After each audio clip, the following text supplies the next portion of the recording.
उत्तर प्रदेश में अब उस खबर से खबरदार करते हैं जहां कब ओवैसी की चर्चा हर बैठक में हो रही। समाजवादी पार्टी के मुखिया अखिलेश यादव ने मंगलवार को लखनऊ में अपने लोकसभा और राज्यसभा सांसदों की एक महत्वपूर्ण बैठक बुलाई।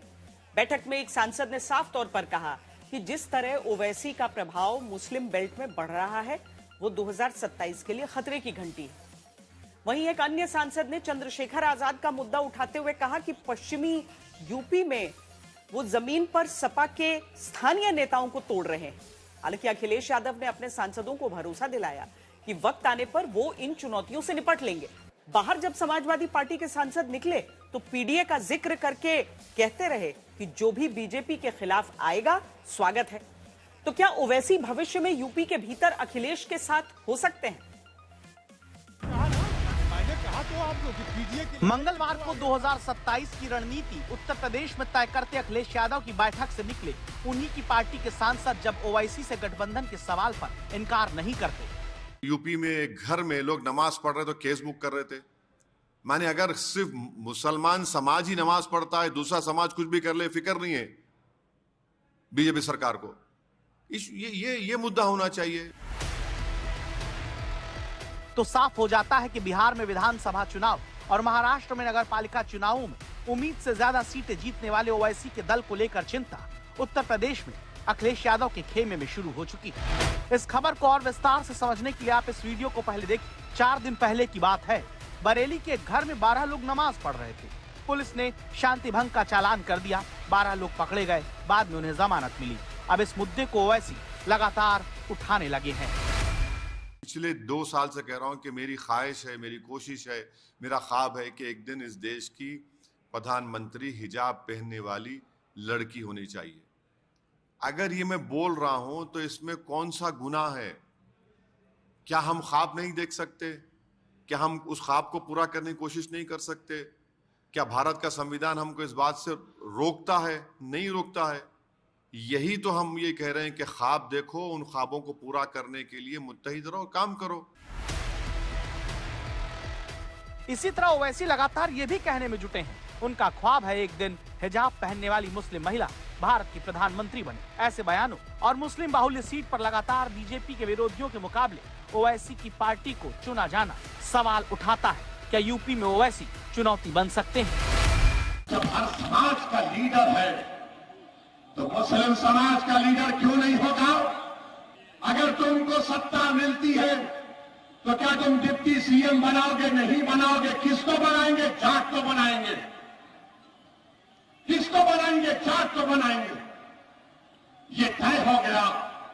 मगर मुसलमान 19% में उससे कहेंगे कि तुम अभी रुक जाओ, बीजेपी को हराना है। अरे क्या बीजेपी को हम नहीं हरा सकते?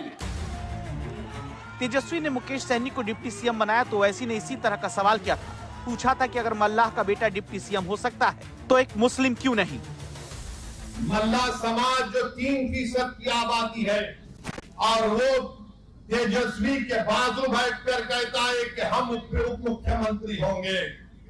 मैं ढाका की आवाम को और बिहार की जनता को और खास तौर से वो 17% अल्पसंख्यक समाज को एक पैगाम दे रहा हूं। 3% है और उनकी ताकत को देखो आप।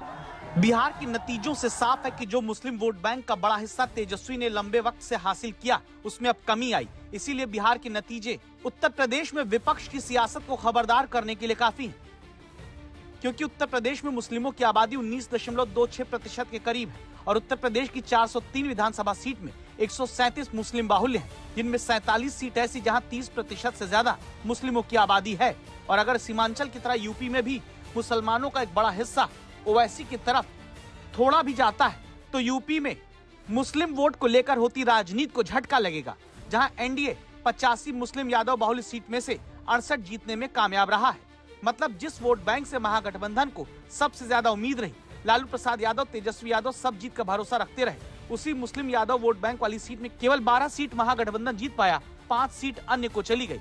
अगर केवल मुस्लिम वोट जहां ज्यादा है उनकी बात करें तो ऐसी 39 में से 26 सीट एनडीए बिहार में जीता, 8 सीट केवल महागठबंधन पाया और 5 अन्य, जिसका सीधा सीधा मतलब ओवैसी हैं। तेजस्वी और मुझ में फर्क ये है कि तेजस्वी के पिताजी मुख्यमंत्री भी थे, केंद्र के रेलवे मंत्री भी थे, तब भी तेजस्वी नहीं पढ़ पाया। मेरे वालिद एक एमपी थे, एमएलए थे, कॉर्पोरेटर थे। उन्होंने मुझसे कहा कि जाओ मियां लंदन जाकर पढ़ो। मैं लंदन में पढ़ा, अल्लाह का करम है, मेरे माँ बाप की दुआएं थी। मैं 5 साल वापस नहीं आया। उत्तर प्रदेश में अब समाजवादी पार्टी की चुनौती यह है कि ओवैसी यूपी में भी मुस्लिम मतदाताओं को इसी तरह रिझाने को उतर रहे हैं। यूपी में मुसलमानों की अनदेखी का आरोप लगा सकते हैं, मुस्लिम आबादी को एहसास करा सकते हैं कि जिन्हें तुमने वोट दिया उनसे धोखा मिला है। कोई उत्तर प्रदेश से आके बोल रहा, अरे ओवैसी यहाँ क्यों आया? सुन लो अखिलेश यादव, तुम यहाँ पर सिर्फ अपने यादव भाई की कामयाबी के लिए आए हो। मैं हैदराबाद से 11 साल से आ रहा हूँ, तो सीमांचल के एक एक बच्चे और बच्ची और बूढ़े के लिए आता हूँ।